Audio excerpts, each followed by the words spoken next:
Hello दोस्तों, एक बार फिर से इस वीडियो सेशन में आप सभी का स्वागत है। तो आज के इस सेशन में हम लोग 10 इंपॉर्टेंट एमसीक्यूज़ को डिस्कस करने वाले हैं। जिन लोगों ने भी अभी तक टेलीग्राम ग्रुप को ज्वाइन नहीं किया है और फेसबुक ग्रुप को ज्वाइन नहीं किया है तो ज्वाइन कर लीजिए। स्टडी विद सीमा के नाम से ही दोनों ग्रुप हैं। यहाँ पर आपको PDF प्रोवाइड की जाती है टेलीग्राम ग्रुप पर, तो ज्वाइन कर लीजिएगा। इसके साथ ही जिन लोगों ने अभी तक सब्सक्राइब नहीं किया वो लोग सब्सक्राइब कर लीजिए ताकि कम्युनिटी पोस्ट में जो क्वेश्चंस डाले जाते हैं उसमें आप लोग आंसर कर सके। तो आज के इस सेशन के फर्स्ट क्वेश्चन की ओर चलते हैं। पहला क्वेश्चन है आप लोगों के सामने, निम्नलिखित में से कौन सा कथन सत्य नहीं है?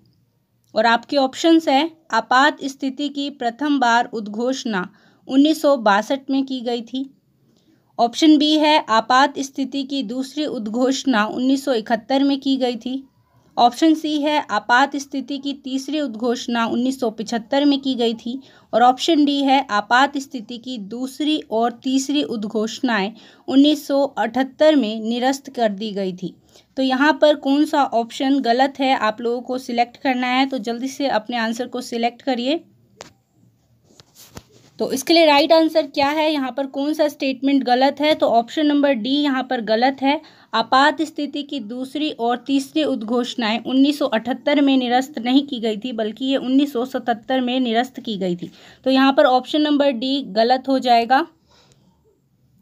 तो यहाँ पर हम लोग देख लेते हैं कि फर्स्ट बार इमरजेंसी कब लगी थी। तो प्रथम बार आपात उद्घोषणा 1962 में की गई थी और इसकी समाप्ति हुई थी 1968 में। दूसरी आपात उद्घोषणा 1971 में हुई थी और समाप्ति हुई थी 1977 में। तीसरी बार आपात उद्घोषणा 1975 में हुई थी और इसकी समाप्ति हुई थी 1977 में। तो अब तक 3 बार आपातकालीन उद्घोषणा की जा चुकी है। क्वेश्चन नंबर 2 है, जाति आधारित आरक्षणों को माना जाता है स्वीकार्य कार्यवाही, सकारात्मक भेदभाव, राज्य हस्तक्षेप या फिर समाज समकरण। तो राइट आंसर इसके लिए क्या है? जाति आधारित आरक्षणों को इनमें से क्या माना जाता है? तो राइट आंसर है इसके लिए ऑप्शन नंबर बी, सकारात्मक भेदभाव यानी पॉजिटिव डिस्क्रिमिनेशन। क्वेश्चन नंबर 3 है, राजा धरे और नामदेव धशल किस दलित आंदोलन के नेता थे? और आपके ऑप्शन है दलित टाइगर, भीम शक्ति, दलित पैंथर या फिर दलित एलिफेंट। तो ये दोनों नेता किस आंदोलन से जुड़े हुए हैं? राजा धरे और नामदेव धशल किस आंदोलन से जुड़े हुए हैं? ऑप्शन नंबर सी यहाँ पर सही होगा, दलित पैंथर आंदोलन से ये दोनों ही नेता जुड़े हुए हैं। क्वेश्चन नंबर 4 पर जाने से पहले ये देख लेते हैं कि दलित पैंथर संगठन की स्थापना कब और कहाँ हुई थी। तो दलित पैंथर संगठन की स्थापना 21 मई 1972 को मुंबई में की गई थी। क्वेश्चन नंबर 4 है, political economy of development in India के लेखक कौन है? अमर्त्य सेन, सुदीप्ता कविराज, प्रणब बर्धान या फिर हमजा अलवी।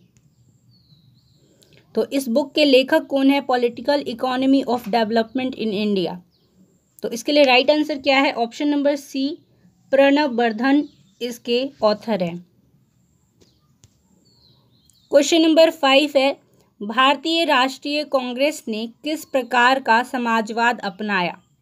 मार्क्स का वैज्ञानिक समाजवाद, ब्रिटेन का लोकतांत्रिक समाजवाद, गांधी का सर्वोदय या फिर लेनिन का साम्यवाद।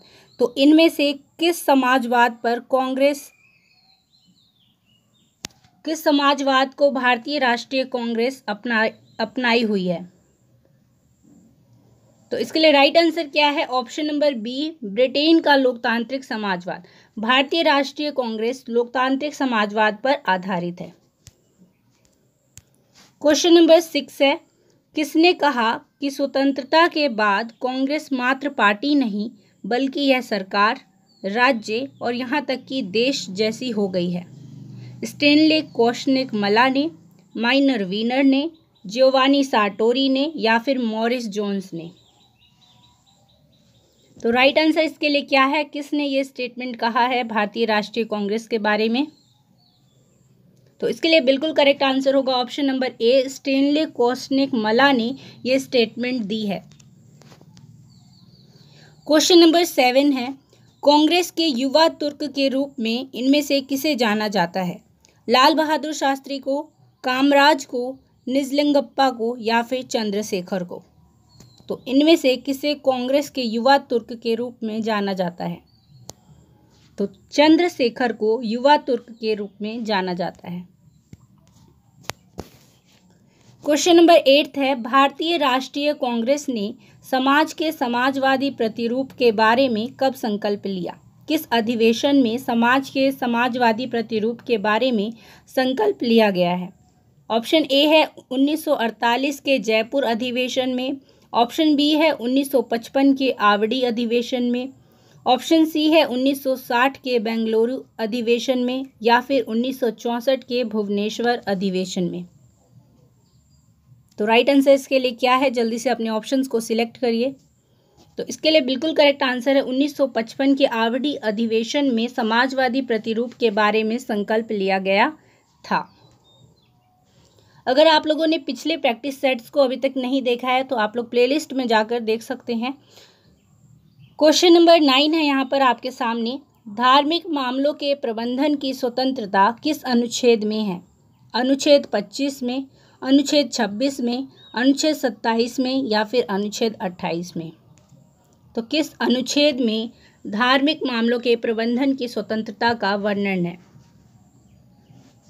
तो इसके लिए राइट आंसर क्या होगा? अनुच्छेद 26 में धार्मिक मामलों के प्रबंधन की स्वतंत्रता का वर्णन किया गया है।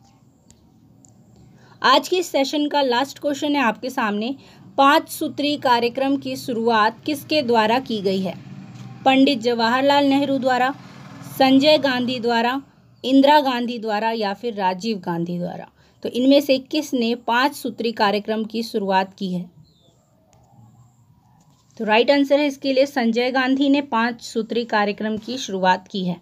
तो इसी के साथ आज के 10 इंपॉर्टेंट क्वेश्चंस हमने डिस्कस किए। तो आप लोग अपने मार्क्स और फीडबैक को कमेंट बॉक्स में शेयर कर सकते हैं हमारे साथ। अगर कोई भी डाउट हो तो वो भी आप लोग कमेंट बॉक्स में लिख सकते हैं।